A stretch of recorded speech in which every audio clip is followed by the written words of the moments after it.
right, we're going to do Chapter 8, Continuity and Change in Europe and Western Asia from 250 to 850. And this one, there's a couple of, main sections that we're going to go through. So it's going to talk about the Byzantine Empire, the growth of the Christian church, Christian ideas and practices, migrating peoples, Christian conversion, and Frankish rulers in their territories. One thing I do want you to go back and make sure that you cover, that you understand, is kind of the end of the Roman Empire in the West, because the Byzantine Empire, that's going to be the Roman Empire in the East. And we're going to talk a little bit about that. So if you missed that in the readings, it's okay. Go back and read it a little bit. But let's talk about the sources of the Byzantine strength and why they were so powerful for so long. So their military was a direct descendant of the Roman legions. Their military expertise never had time to grow stagnant because of all the threats the Byzantine Empire had to face. Also, the location of their capital, Constantinople, that city's location provided a prime spot for defense, and we're going to look at where that's located in just a second. And the fortifications that were built were of excellent quality. And it goes through in your book, and like the first real page and a half talks about the quality of fortifications of Constantinople. The Sassanid Empire, that is an empire that's a continual threat, and they're the most consistent threat to the Byzantines. It was based in the Tigris-Euphrates Valley and had access to the Persian Gulf, right? So, but they were agriculturally productive and economically prosperous, and they also had these major trade routes that crisscrossed through their territory, and that helped add to their economic wealth. The official religion of this empire, it follows Zoroaster, and so if you did not practice that religion, you face a lot of discrimination. Because of their expansionist policies, that really brought them in direct confrontation with not only the Byzantine Empire, but also the Persian Empire. So here's a map for you. Sassanid, they're going to eventually take over the Persian Empire, but this is that area that we're talking about. And here is the Byzantine Empire. And notice Constantinople. It's right there on these two, protected by two waterways to the north and the south. And then also they build fortifications around this. And it takes a lot to get those fortifications down. People will try to lay siege to Constantinople, and it will stand for several centuries before it's finally brought down by the Ottoman Empire. Let's talk about law, right? So Old Roman law, if you had gone through and you remember reading, there's also some primary sources that you weren't required to read, but if you look through them, Roman law, there's a lot to it. And it was so cumbersome with all of these rules that the Emperor Justinian, he appointed a committee to organize the law. And this restructured law, it's going to be identified as Justinian's Code. The law was compiled in a handbook called the Institutes, and that really was a combination of three separate works called the Code, the Digest, and the Institutes, but they're all collectively called the Institutes. Kind of going from the law, we're going to talk just a little bit about learning and science. And what the military does is they use science to help them build their military, and they come up with this explosive gel-like compound identified as Greek fire. Any of you that are familiar with any of my veterans in this class, you're probably familiar with napalm. It's kind of the same thing, the Greek fire. This is oil mixed with resin and sulfur, and it's heated and propelled by a pump. And as the mixture shot out of the tube, it's ignited, and it became like a flame-throwing weapon. But you can't put it out with water. And so anytime you would try to douse it with water, it would ignite even more and spread more. And anything that it touched would catch on fire as well. Also, what the Byzantines do as far as science, they did not have the ability to cope very well with plagues. And disease is going to kill tens of thousands of people and really weaken the military and also Justinian's political strength. So go back and read a little bit more about that. It's going to lead to the demise of the emperor over time. Here's a cameo of the Sassanid. Just again, we could consider this a primary source, this piece of artwork. And then you've probably heard of Empress Theodora and two of her ministers. Go back and read in the book about her. Very influential empress. And then here's a picture of the Greek fire. And you can see here going through the tube, and like as soon as it hits makes contact with the air, it ignites. Pretty advanced military weapon, right? Like flamethrower. Okay, let's talk about the life in Constantinople. Sorry. So this is really like the gateway between the East and the West. The markets contain international merchandise, and it really made Constantinople, it becomes like the third largest city in the world at that time. Politically, the Byzantine Empire and the city of Constantinople, they were not stable, however. Numerous assassination plots, we're going to have military revolts, and other threats constantly caused trouble for the Byzantine government. Byzantine families were quite the same as Roman families. The typical household included not only the family, but also servants or slaves. And then we also see in the upper classes, women were segregated. The idea was to ensure the chastity of the daughter and the respectability of the family. All right, let's talk about the growth of the Christian church and the evolution of church leadership and orthodoxy. So early Christian religious leaders were elected by the people, but later we're going to see appointments were made by the church leaders themselves or by the kings who ruled over the Christian lands. The Roman Church divided itself into districts called dioceses, and a bishop directed each of those. A dispute within the Christian community developed over theological issues, though. One of those theological issues is known as Arianism, and that identified Jesus the Son as inferior to God the Father. So remember, this is like another, religious kind of break off. So in an effort to define the identity of Jesus, Constantine, he held a council at Nicaea to produce the one acceptable definition of the Savior. And the definition became the Nicene Creed, which defined the church's position that Christ was eternally begotten of the Father. So what does that mean exactly in the Christian faith? This is where the idea of the three in one, the Trinity, comes into play. So those of you, most Western, like here in the U.S., most of us follow the Trinity-based faith, the Nicene Creed, which is God, Father, and the Holy Spirit are one and the same, right? And that's really hard for some people who are coming from different religions to understand that Jesus is the same, on the same level as God. Like they're three different identities, but they're all together. And so we're going to have Emperor Theodosius. He made Christianity the only official religion of the Roman Empire.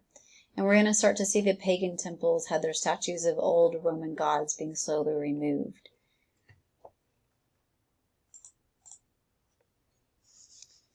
And we're going to have a split between the Western Church and the Eastern Church. And I'm going to put another video that is explained by a monk, and he does a very good job of kind of talking to the split in the church, and I think it does a better job than the book does. It goes into more depth. So look for that video also in this week's folder. But the Bishop of Rome's power increased as calls for Constantinople's protection went unattended against the barbarian invasions, and the church became less dependent on the emperor and took over the political authority in the original Roman territory. The Bishop of Rome had a special church identity because tradition held that Peter, one of Jesus' disciples, had been the first bishop of Rome. Jesus had said Peter was the rock on which the church would stand, and that influenced the development of the Petrine doctrine, named after Peter. The successor of Peter as Bishop of Rome is going to morph into what is known as a pope. And the pope was given authority over all other bishops in the Christian community. When the Bishop of Rome refused to relocate the seat of Constantinople, we have a split in the church occurred. And the emperor maintained church authority in the east, and the church seat in Constantinople was created, and the official was given the title of patriarch. The patriarch never gained the same level of power as the pope did, because he did not have to fill this security void in Constantinople as the Pope did in Rome. And so he presided over the Eastern Church, where the emperors continued to have power, and the church was identified as the Orthodox Church. Right? So you have your Western Church and your Eastern Church, and that split. Please watch that video that goes into more detail about this, and you'll understand it better. And, of course, read in the book too. but they start to go their separate ways. So the growth of the Christian church, that really comes from, we're going to see some Christian monasticism coming in, and Christian ascetics. They separated themselves from the secular community and really dedicated their lives to serving the church. Benedict of Nursia, he wrote the regulations that guided the monastic life of Christian monks. And also the rule of Saint Benedict became the template that influenced all forms of religious life in Roman Church. And these monasteries, they began to prepare land for agricultural use that eventually is going to help feed Europe. So they are actually, giving back to society as well. But their function, what they start to do is they develop schools.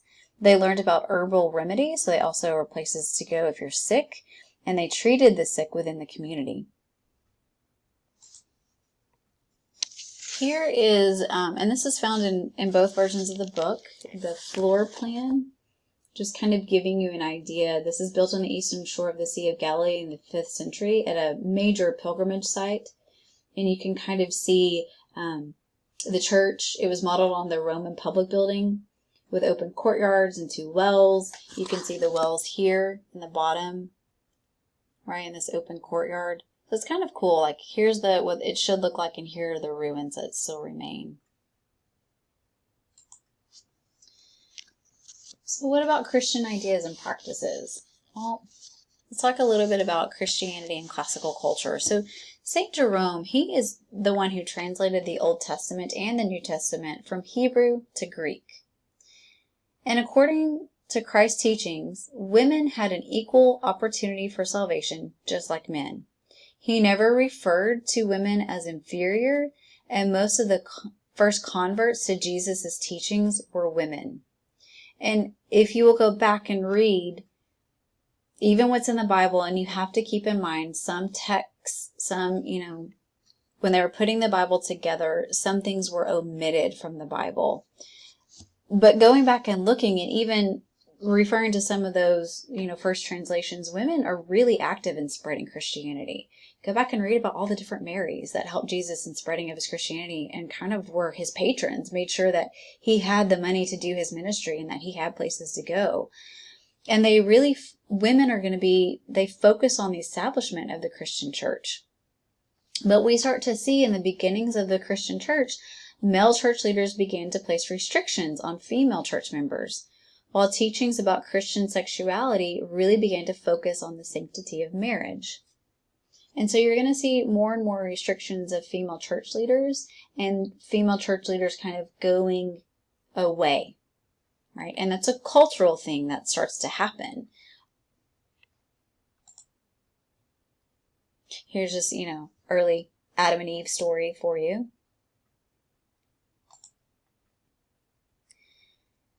So St. Augustine, he wrote the Confessions, which discussed really his inner conflict between his spiritual aspirations and his sensual self. And what he's getting at in these confessions is he taught that will is restored by God's grace, and that grace is transmitted through church sacraments or other certain rituals performed within the church. So that's going to get us into this iconoclastic controversy and these icons and worshiping icons instead of worshiping God himself. And so this argument developed in the Orthodox Church over the veneration of church icons, iconoclasts. Those who objected to the use of icons argued that it was a form of idolatry. You're really worshiping the statue or the image instead of actually worshiping God himself. And so this brutal fight developed when Emperor Leo III ordered the destruction of all those icons. And the church really revolted against the actions. And Leo's son, Emperor Constantine V, waged war against these monasteries.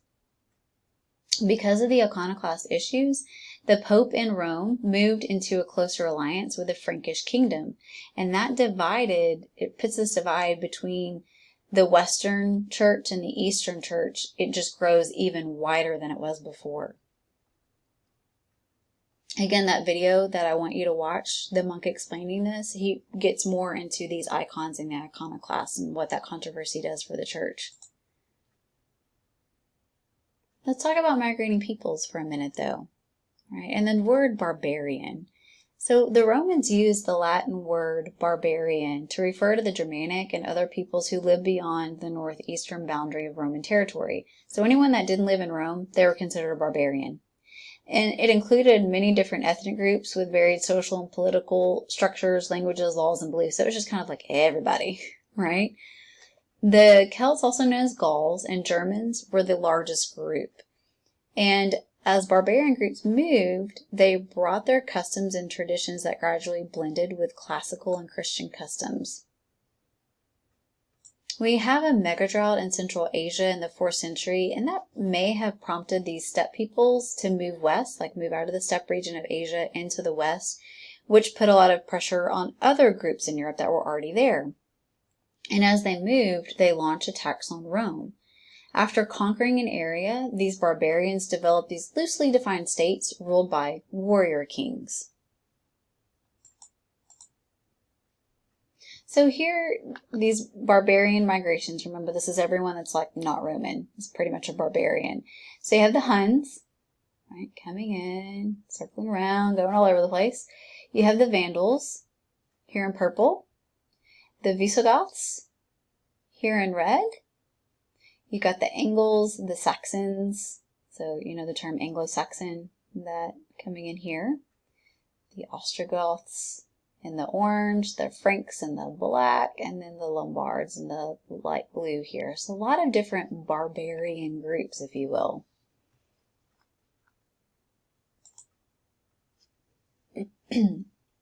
So what about the economic and social structures of these groups? Well, the consequences of barbarian movement were cultural assimilation, political change, physical destruction, and de-urbanization.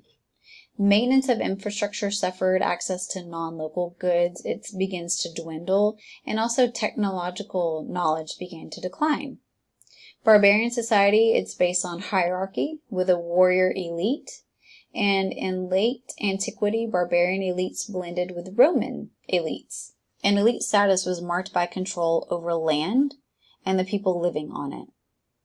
Like Roman society, barbarian society was patriarchal.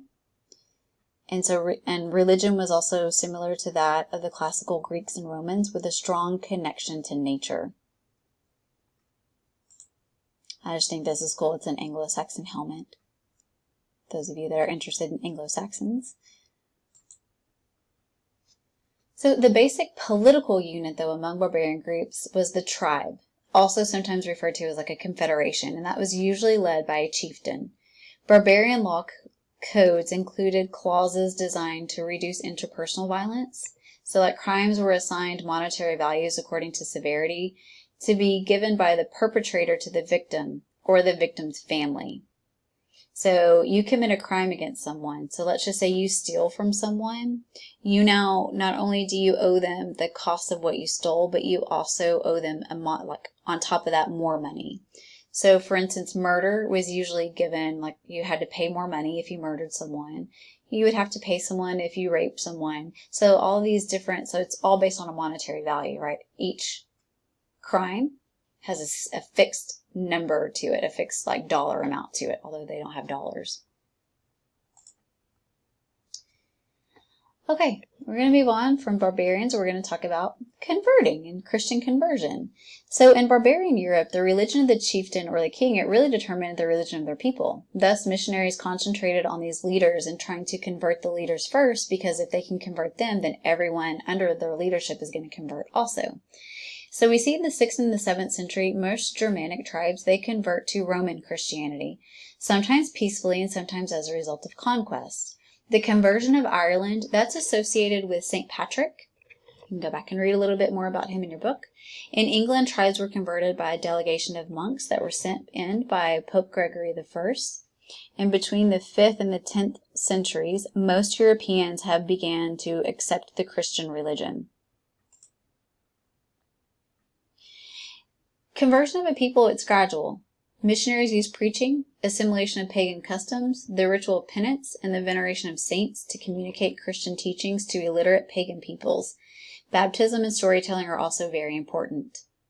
The ritual of penance shifted from a public confession to a private one to a parish priest, and penance gave converts a sense of the behavior expected of Christians. Veneration of saints helped converts form stronger connections with their new religion, and new holidays developed for public veneration. So you can see here in the dark orange, here on Carthage, you would hope around Rome, right, where the Roman Catholic Church is seated, it would be Christianized.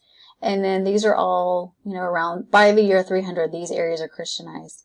And then the areas Christianized in the next 300 years, between 300 and 600, are here in the light orange. You can see kind of the spread of monasticism, like the monks and monastery system, where it's spreading to.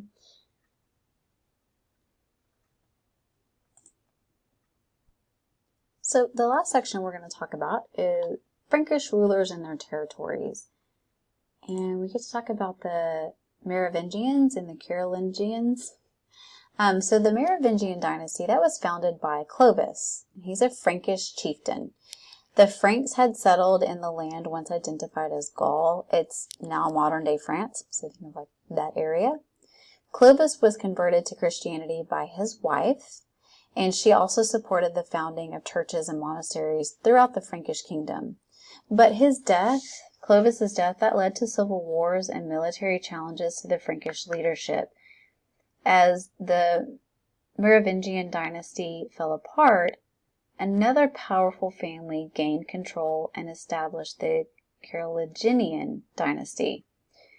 They are going to be confronted by Muslim invaders streaming in from the Iberian Peninsula. And the leader of this dynasty, Charles Martel, he defeated the Islamic fighters at the Battle of Poitiers, and it's often sometimes called the Battle of Tours. But this victory, it gave him the romanticized name of Charles the Hammer. So here's the Frankish kingdom, modern day France, right? Kind of even expanding up into like the Germanic states. But these are areas conquered by Charlemagne. These are the ones that pay tribute so that they don't invade. So they're always paying tribute. And then remnants of the Byzantine Empire here at the very bottom in the south. Don't worry, we're going to talk about Charlemagne. So the warrior ruler Charlemagne. Charlemagne, he was a Frankish leader. He was crowned as emperor by Pope Leo III. And the coronation of Charlemagne, that's going to make the schism between Rome and Constantinople permanent. According to Eastern officials, there was only one emperor, and he was in Constantinople. And Charlemagne set out to make all of Europe his domain. Most of the European continent, with the exception of Spain and southern Italy, was under his control. Following his death and the death of his son, the Treaty of Verdun divided Charlemagne's empire into thirds, and each section came under the rule of one of Charlemagne's grandsons. I love this next slide. This is a primary source for you, Charlemagne and his wife. Hands are apparently, and those of you that are artists can attest to this, hands are really hard to draw apparently. Obviously they were back then too. This is just awful. But here's, Charlemagne and his wife, Hildegard. I shouldn't make fun of it because this is, a piece of history, but it's just the hands get me every time. Not so much the eyes, it's the hands for me. So here is his kingdom divided between his three grandsons, Louis, Lothair, and Charles the Bald. So at the end of this chapter, I always love reading the connections that they make, and I hope you guys too. I hope you just don't stop with the conclusion and don't read the connections and look ahead. But it talks about, for centuries, the end of the Roman Empire in the West was seen as this major turning point in history. Over the last several decades, however, we've really began to emphasize continuities as well as change. Yeah, there's certainly destruction and loss of the urban centers, but barbarian kings really relied on officials trained in Roman law and Latin, and we have, luckily, that culture is maintained, although it comes under barbarian rule. In the middle of the era covered in this chapter, though, this new force emerges and has a very dramatic impact on much of Europe and Western Asia, and that's Islam. And in the 7th centuries, it goes back and it talks about the Sassanid Persia, much of the Byzantine Empire, the barbarian kingdoms in the Iberian Peninsula, all falling to these Arab forces. And really that was motivated by this new religion that we have coming out. If you'll remember, those of you that aren't very familiar with Islam, Islam emerges around the year 600. In the 600s, that when we see Islam develop, the Prophet Muhammad, who is a prophet of God, really began teaching and spreading the word. And so that's what it's saying, you know, this new religion emerges and it really takes hold very quickly in this part of the world, and we start to see it expanding into Europe. So kind of pay attention to that. The expansion of Islam, it may have been, you know, probably an even more dramatic turning point than the fall of the Roman Empire.